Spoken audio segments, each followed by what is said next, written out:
Guys doing? Um, well, for those who've been following, watching my Squatch thought of the day, I actually have one posted already for Saturday. Um, this is actually an addition that I want to throw out there.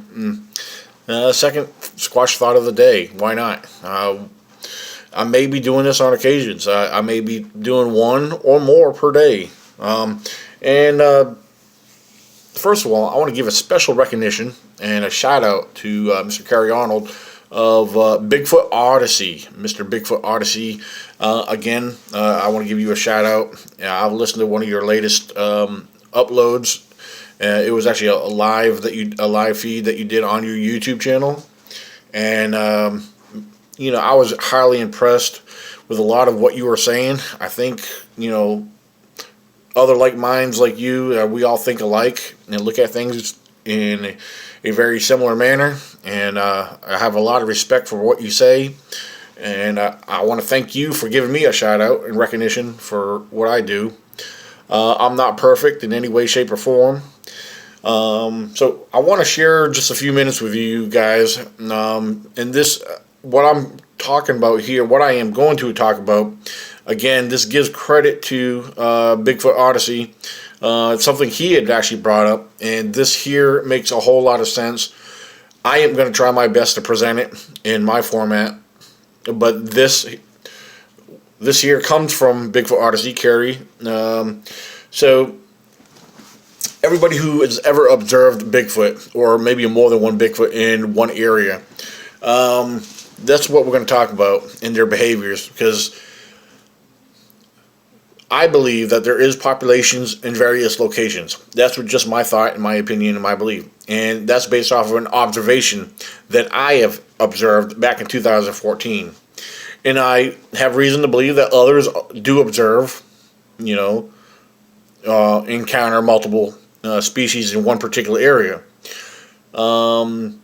These are stories that are told from others. Now, I'm not there to witness what they see. We got to take it with a grain of salt. But overall, I do believe it's safe to say that there is other populations out there. We don't know how scarce, we don't know how well populated those areas are.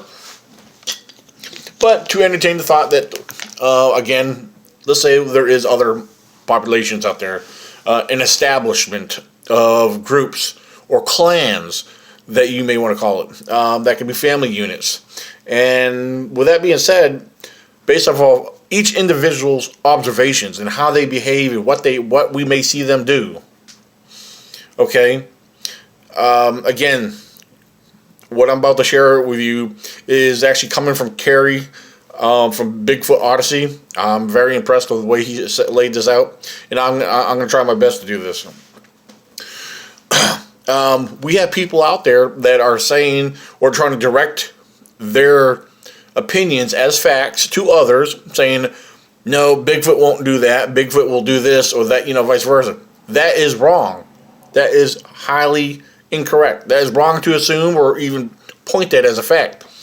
Because based off of different locations and regions, different parts of the country, and just like every human individual, every family has their own sets of rules and their behaviors.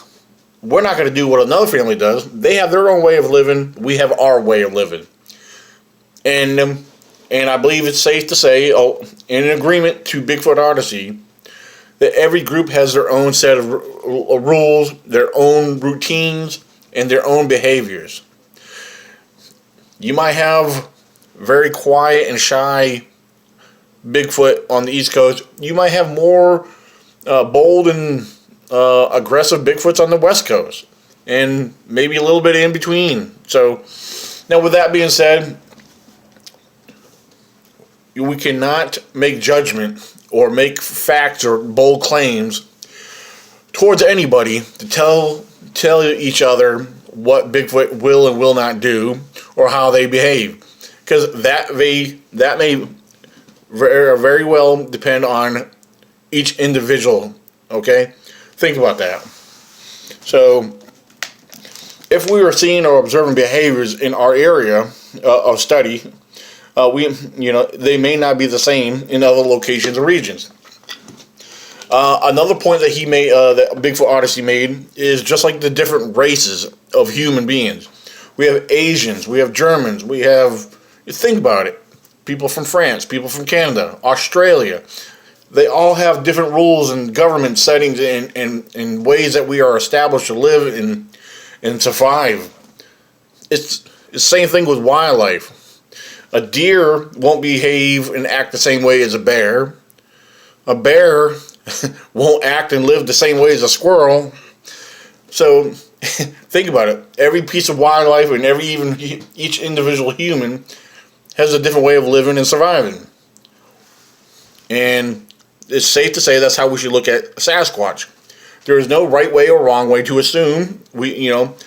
But we can't we can't make judgment or make a fact, because every individual is different. We cannot assume that they are all the same. It's safe to say that. And Bigfoot Odyssey hit the nail on the head. So it makes a lot of sense. Also, like he said, Bigfoot's do's and don'ts. We don't know. We don't know what Bigfoot does and does not do. In every other case, we may observe what they might do in our area. Like my area, I'm familiar with how they behave and how they vocalize and how they act. Because I can tell you for a fact, just based off of my observations, that Bigfoot, when you spend enough time out there, I do believe over a period of time that they do get familiar with you and get comfortable with you.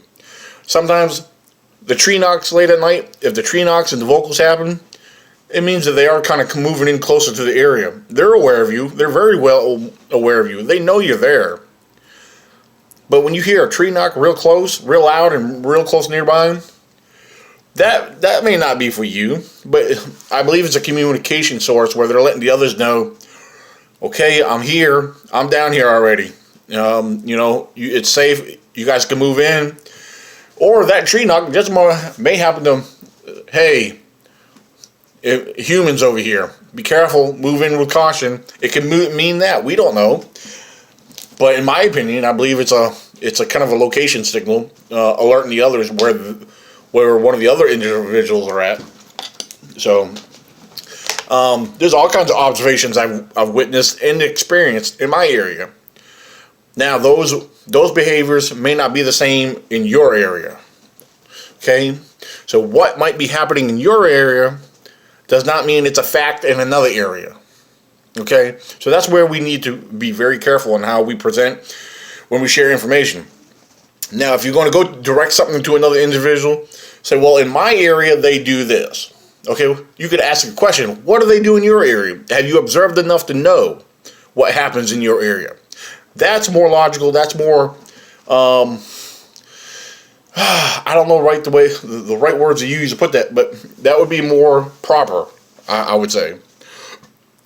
So, and we got to be careful what we call facts. With a lot of the way I present things, I use wildlife with a lot of comparisons when it comes to Bigfoot. Now, if I'm speaking about wildlife in general, yeah, you could guarantee the wildlife information that I do share, that's facts. Those are facts. I use those facts compared to what I observe and witness and experience in my area, compared and related to the Bigfoot activity. So there's some similarities. For those who've been following me, understand all this. So, all right. Well, that's my little ramble. But I wanted to share the information because Bigfoot Odyssey threw out a really great statement in his latest upload, and I want to thank him for that. I thought that piece of information that I shared was important to spread. So, and I just definitely want to make sure that Bigfoot Odyssey got that credit. And, that's what we're all here for. It's very safe and to spread awareness and let this information be spread around. People need to hear it. And, we, like he said, we need to be more critical. Think more critical, think more logical. I know you guys heard me say that quite often, and you can't express it enough. So thank you for this other Squatch thought of the day. God bless and keep it squatchy, guys.